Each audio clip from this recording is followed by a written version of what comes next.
Assalamualaikum warahmatullahi wabarakatuh.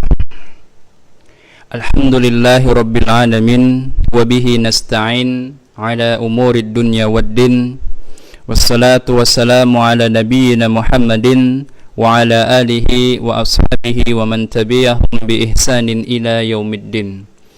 Kaum muslimin dan kaum muslimat yang semoga senantiasa dalam limpahan rahmat Allah subhanahu wa ta'ala. Alhamdulillah, Allah subhanahu wa ta'ala kembali memudahkan kita untuk melanjutkan pelajaran kita pada program belajar tauhid. Dan ini adalah majelis kita yang kelima. Ini pertemuan kita yang kelima. Pada majelis yang kelima ini kita akan memasuki bagian yang kedua dari pokok bahasan yang kedua dari Kitabul Ilmi, yaitu pembahasan tentang keutamaan mempelajari ilmu agama Allah subhanahu wa ta'ala. Pada pelajaran sebelumnya kita sudah membahas 4 hal dari keutamaan-keutamaan mempelajari agama Allah subhanahu wa ta'ala. Sekarang kita lanjutkan poin yang kelima, yaitu bahwasanya menuntut ilmu agama itu bagian daripada jihad fisabilillah. Menuntut ilmu agama itu bagian dari jihad fisabilillah. Rasulullah sallallahu alaihi wasallam bersabda di dalam hadis yang diriwayatkan oleh Al-Imam Ibnu Majah, dan hadis ini disahihkan oleh Syekh Al-Albani rahimahullahu taala. Nabi kita sallallahu alaihi wasallam bersabda, "Man jaa'a masjidi hadza lam ya'tihi illa li khairin yata'allamuhu aw yu'allimuhu fahuwa bimanjilatil mujahidi fi sabilillah." Man jaa'a masjidi hadza, siapa yang mendatangi masjidku ini.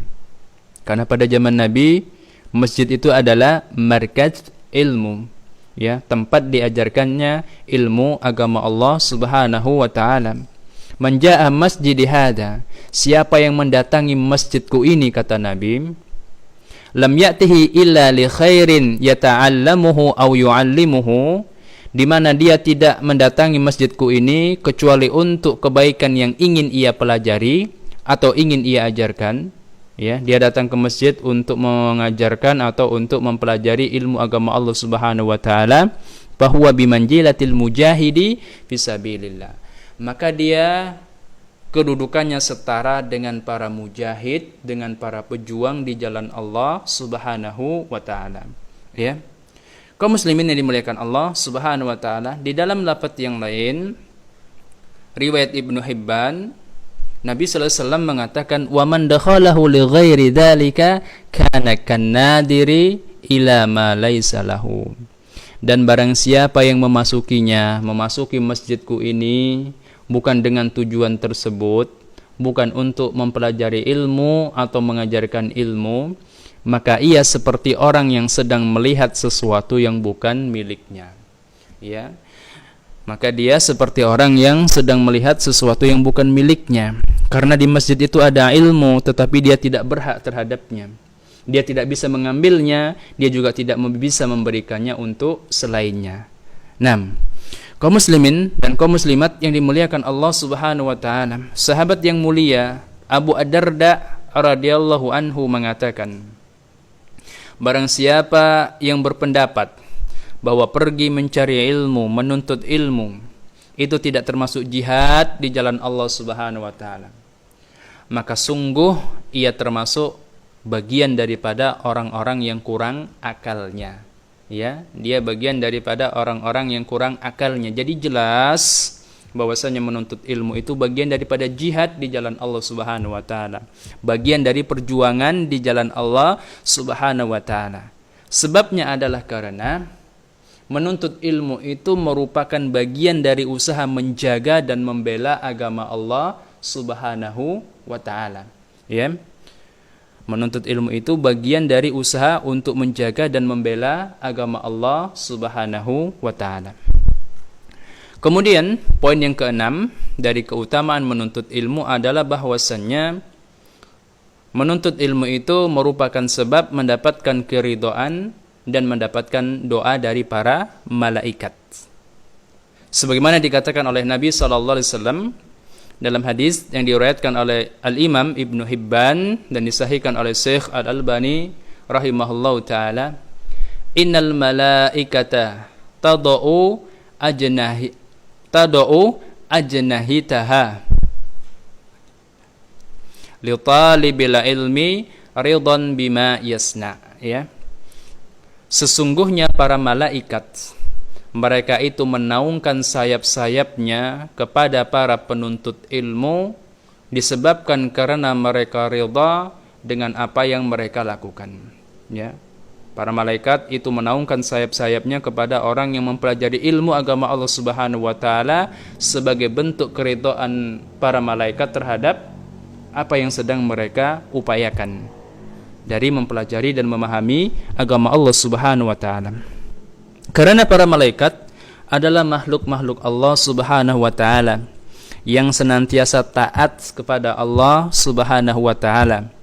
Mereka itu tidak pernah bermaksiat kepada Allah Subhanahu wa taala sedikit pun. Dan mereka itu ridha dengan semua bentuk ketaatan kepada Allah Subhanahu wa taala yang dilakukan oleh anak-anak manusia. Karenanya mereka menaungkan sayap-sayapnya untuk para penuntut ilmu dan mendoakan kebaikan bagi mereka. Kemudian yang ketujuh dari keutamaan menuntut ilmu adalah bahwasanya majelis ilmu, majelis yang di sana diajarkan ilmu agama Allah Subhanahu wa taala itu merupakan taman surga, ya, merupakan taman surga.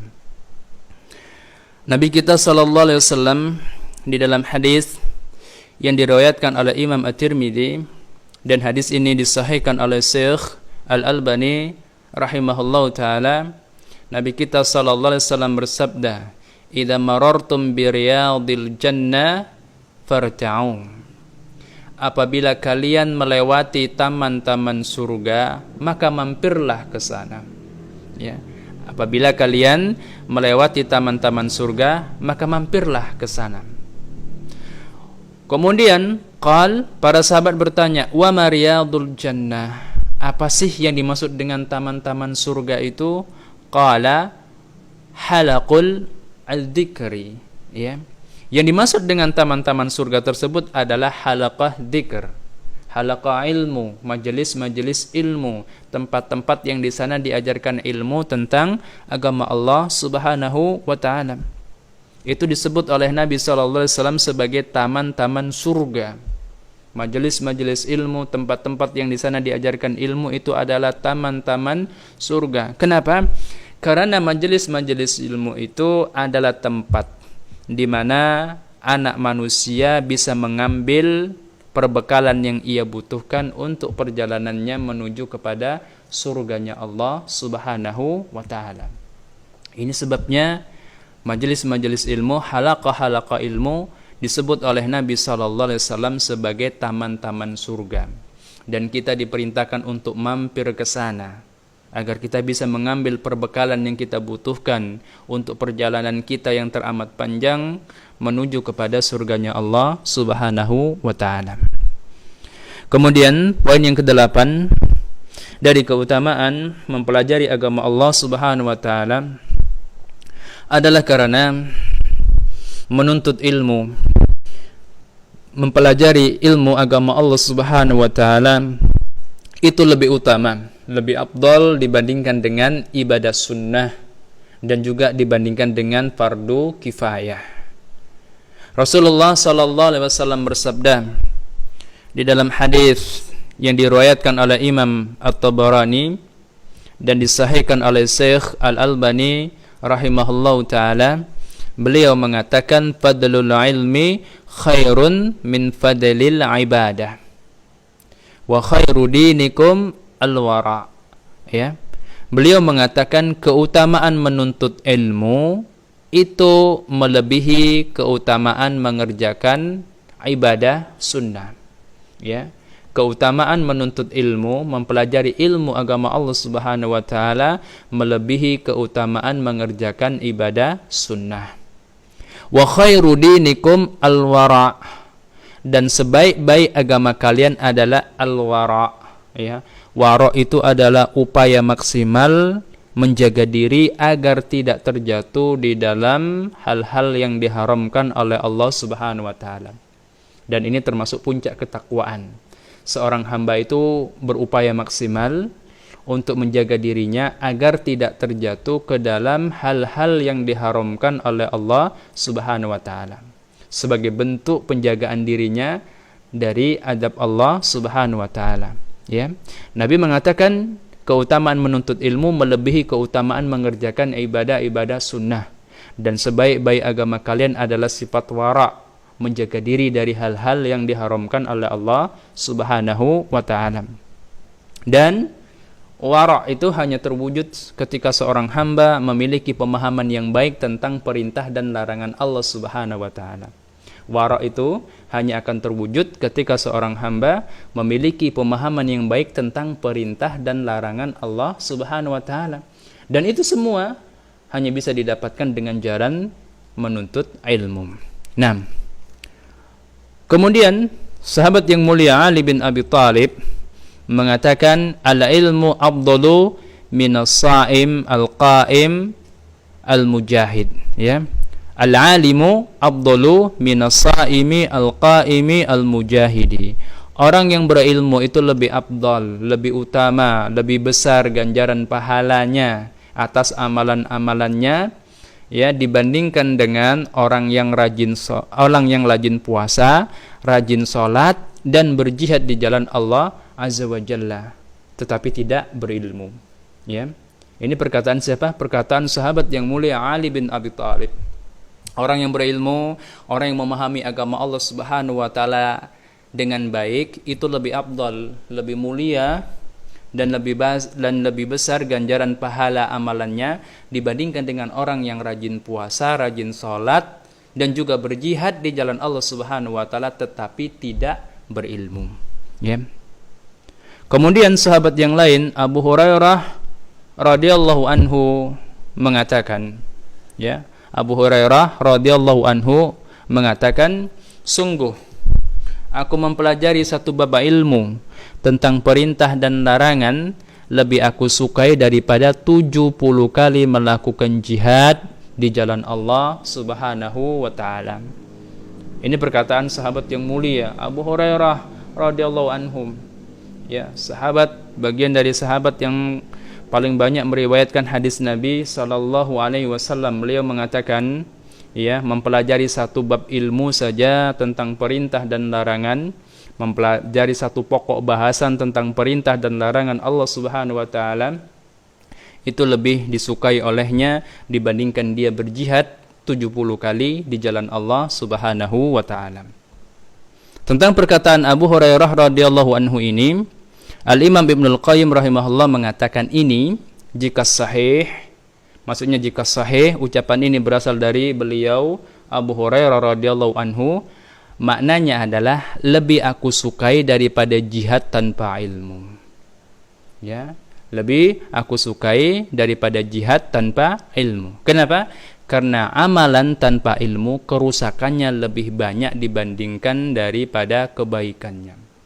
Kerusakan yang diakibatkan amalan-amalan yang tidak didasari oleh ilmu itu lebih besar dibandingkan dengan kebaikan-kebaikan yang hendak diusahakan, yang diniatkan oleh orang-orang yang mengamalkannya.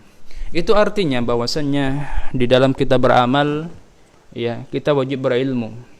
Tidak bisa bermodalkan semangat saja atau bermodalkan niat yang tulus saja, tetapi juga harus dibangun di atas ilmu, ya, bagaimana amalan-amalan tersebut dilakukan sesuai dengan yang diinginkan oleh pembuat syariat, yaitu Allah Subhanahu wa taala, dikerjakan sesuai dengan tuntunannya Rasulullah sallallahu alaihi wasallam.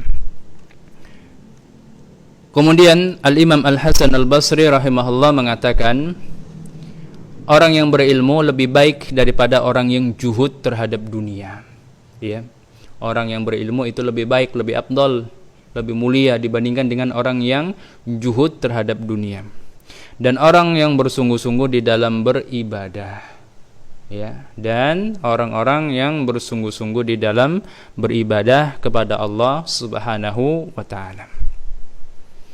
Al-Imam Sufyan Ats-Tsauri rahimahullah mengatakan, "Ma'ala mu'amalan afdalu min talabil ilmi wa hifdhihi liman aradallahu ta'ala bihi khaira." Ya. Aku tidak mengetahui ada suatu bentuk ibadah pun yang lebih baik daripada mempelajari ilmu dan menghafalkan ilmu bagi orang yang Allah Subhanahu wa taala kehendaki kebaikan untuknya. Pada pelajaran yang lalu sudah kita sebutkan, tanda kalau Allah Subhanahu wa taala menghendaki kebaikan seorang hamba adalah Allah Subhanahu wa taala berikan kepadanya pemahaman yang baik tentang urusan agamanya. Ya.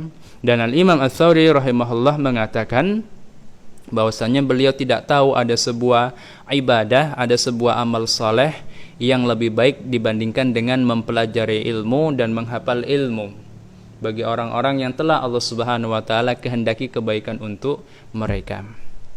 Iya. Kemudian Al-Imam Asy-Syafi'i rahimahullah mengatakan, "Mataqarraba ila Allah taala bi syai'in ba'dal fara'id afdalu min talabil ilmi." Tidak ada suatu amalan pun yang lebih baik, yang lebih bisa mendekatkan seseorang kepada Allah Subhanahu wa taala, ya, setelah berbagai macam kewajiban, maksudnya setelah menunaikan kewajiban-kewajiban syariat daripada menuntut ilmu syar'i. Jadi menuntut ilmu syar'i adalah sebaik-baik taqarrub, sebaik-baik bentuk pendekatan diri seorang hamba kepada Allah Subhanahu wa taala, dan itu adalah amalan yang paling afdal setelah menunaikan kewajiban-kewajiban syariat, setelah melaksanakan amalan-amalan yang wajib. Kemudian Al-Imam Az-Zuhri rahimahullah mengatakan, "Ma'ubidallahu bi syai'in afdalu minal ilmi." Tidaklah Allah Subhanahu wa taala itu diibadahi oleh para hamba dengan sebuah bentuk ibadah yang lebih utama, yang lebih mulia dibandingkan dengan menuntut ilmu. Jadi sebaik-baik peribadahan seorang hamba kepada Allah Subhanahu wa taala adalah menuntut ilmu agama Allah Subhanahu wa taala. Kaum muslimin dan kaum muslimat yang dimuliakan Allah Subhanahu wa taala.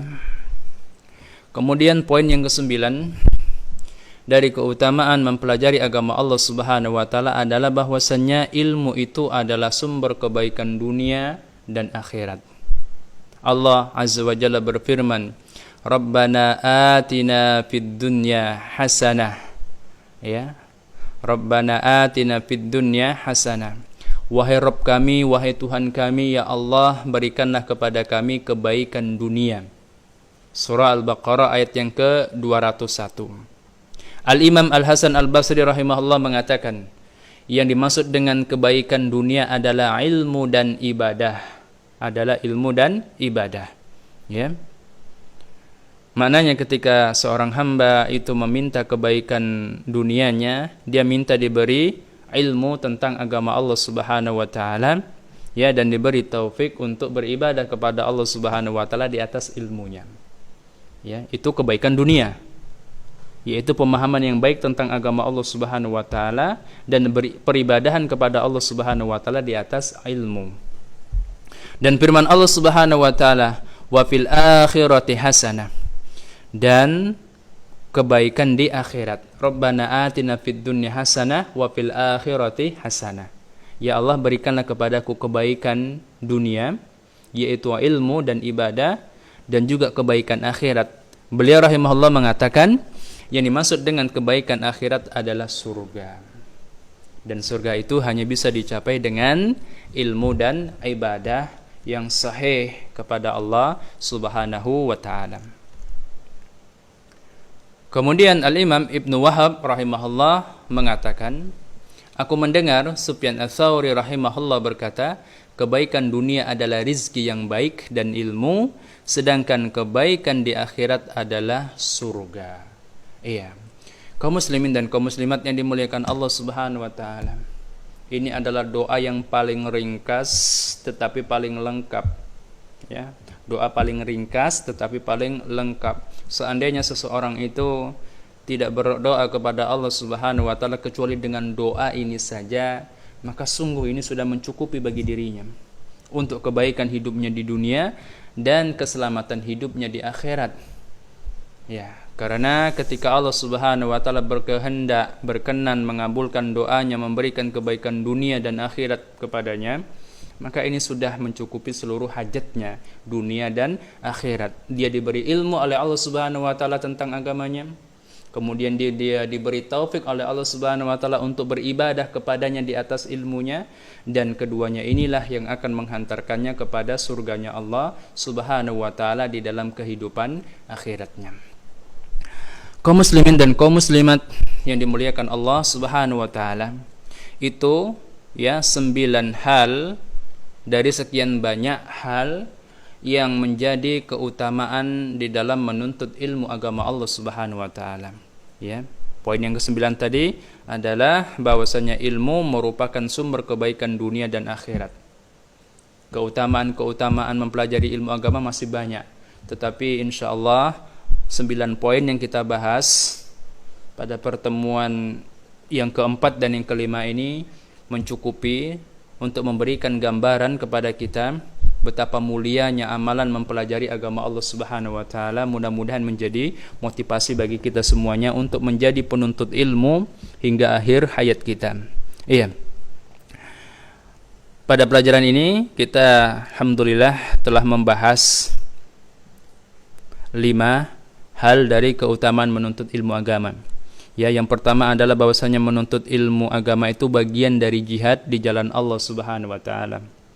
Yang kedua, menuntut ilmu agama itu merupakan sarana untuk mendapatkan keridhaan dan doa para malaikat.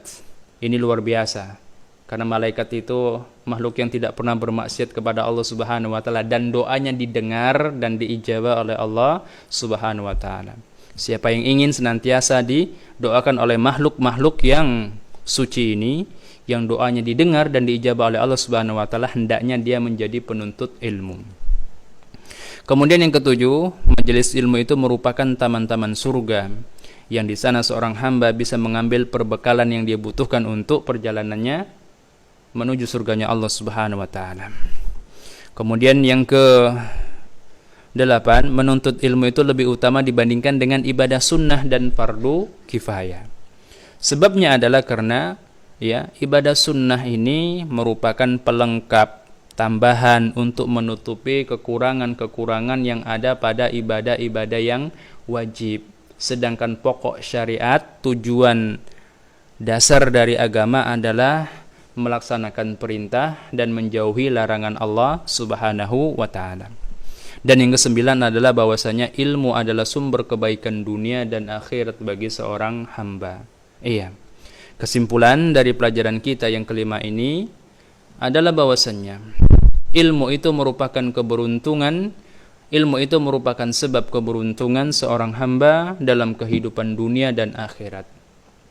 Karenanya Allah Azza wa Jalla memerintahkan hamba-hambanya untuk berdoa kepadanya, ya, Rabbana atina fid dunya hasanah wa fil akhirati hasanah, ya. Karena sebagaimana yang dikatakan oleh Al-Imam Al-Hasan Al-Basri, yang dimaksud dengan kebaikan dunia itu adalah ilmu dan ibadah, dan yang dimaksud dengan kebaikan akhirat adalah surganya Allah Subhanahu wa taala.